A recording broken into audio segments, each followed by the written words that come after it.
Всем привет! С вами Алекс Моторный. На связи Харьков. 19 января 2026 года. С самого утра Харьков находится под массированной атакой Российской Федерации. Над городом целый день фиксируются беспилотники. А в 10 часов прогремела серия взрывов.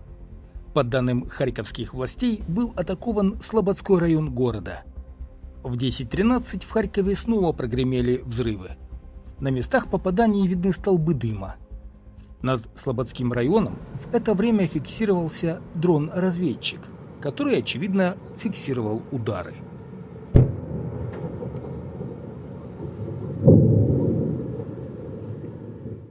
Позже в Харьковской мэрии сообщили, что противник атаковал 4 ракетами объект критической инфраструктуры. Нанес значительные повреждения. Применили системы залпового огня «Торнадо-С». Также в Новобаварском районе города зафиксировано падение обломков БПЛА. Информация о пострадавших не поступала. Затем в 12:30 российские войска ударили по Харькову дроном. Прилет в Салтовском районе города. Повреждены окна домов и автомобили.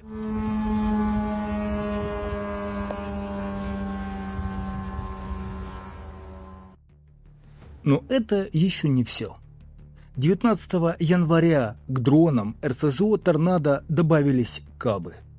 3 взрыва прозвучали в Харькове около 15 часов 10 минут. 3 каба прилетели по Слободскому району Харькова.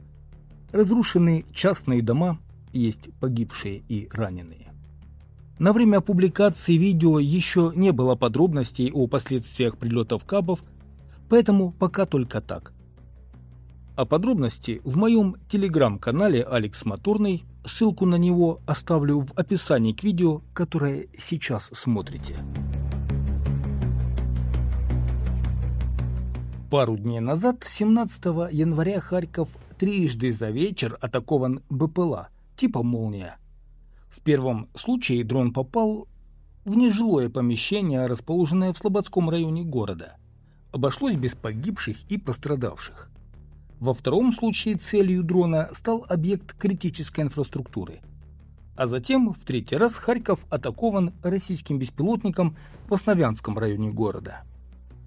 Кроме этого, днем 17 января российские войска нанесли серию ударов по объекту критической инфраструктуры в индустриальном районе Харькова. По словам мэра города, повреждения носят крайне серьезный характер. Это не локальная поломка, которую можно устранить быстро. Атака пришлась по системе, обеспечивающей город светом и теплом. Мэр подчеркнул, что энергетическая система города работает на пределе возможностей. Постоянные удары по одним и тем же узлам не позволяют полноценно восстанавливать резервы, которые сейчас практически исчерпаны. Вот и сегодня Харьков и область более 6 часов беспрерывно без света.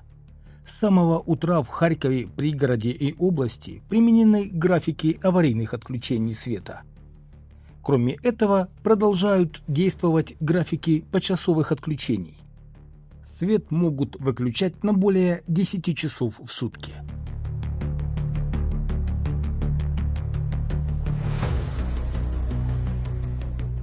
А еще в ночь с 17 на 18 января 2026 года российский ударный беспилотник ударил по частному сектору в Холодногорском районе Харькова. В результате удара погибла 20-летняя девушка. Еще 3 человека пострадали.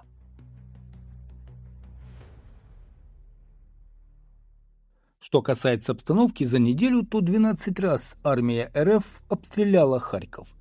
В разгар зимы, в сильные морозы. Она бьет по жизненно важным системам города, пытаясь оставить харьковчан без тепла и света. Под ударами оказались Шевченковский, Слободской, Основянский и индустриальные районы города.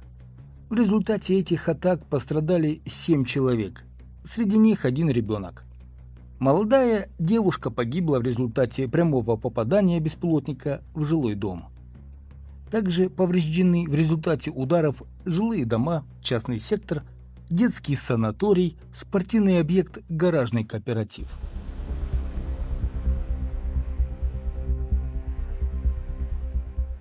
За неделю в Харькове воздушная тревога продолжалась почти 65 часов.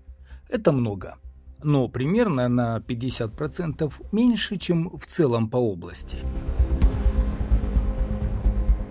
На улице Валентиновской произошел взрыв на 5-м этаже жилого дома. Взрыв не был связан с обстрелом. В результате погибли 2 человека, а еще 2 пострадали. Предварительно взрыв газа.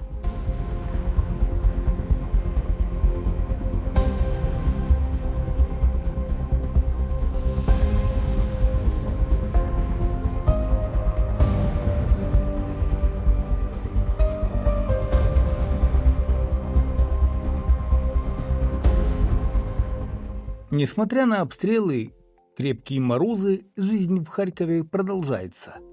А харьковчане превратили реку Лопань в настоящий каток.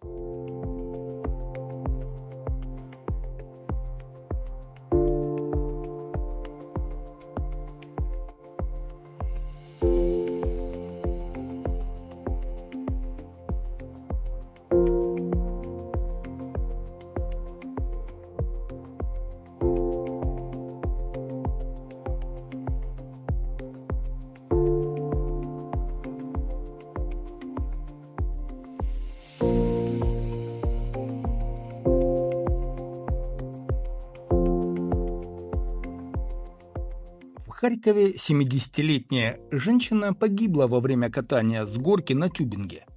Трагедия произошла 18 января в Немышлянском районе города. В правоохранительные органы поступило сообщение об обнаружении тела женщины без признаков жизни. Тело находилось на снегу. Рядом обнаружили тюбинг. Правоохранители провели осмотр места происшествия, опросили свидетелей и установили личность погибшей. Ею оказалась 70-летняя жительница Харькова. Предварительно установлено, что женщина получила несовместимые с жизнью травмы во время катания с горки. Смерть наступила до приезда скорой помощи.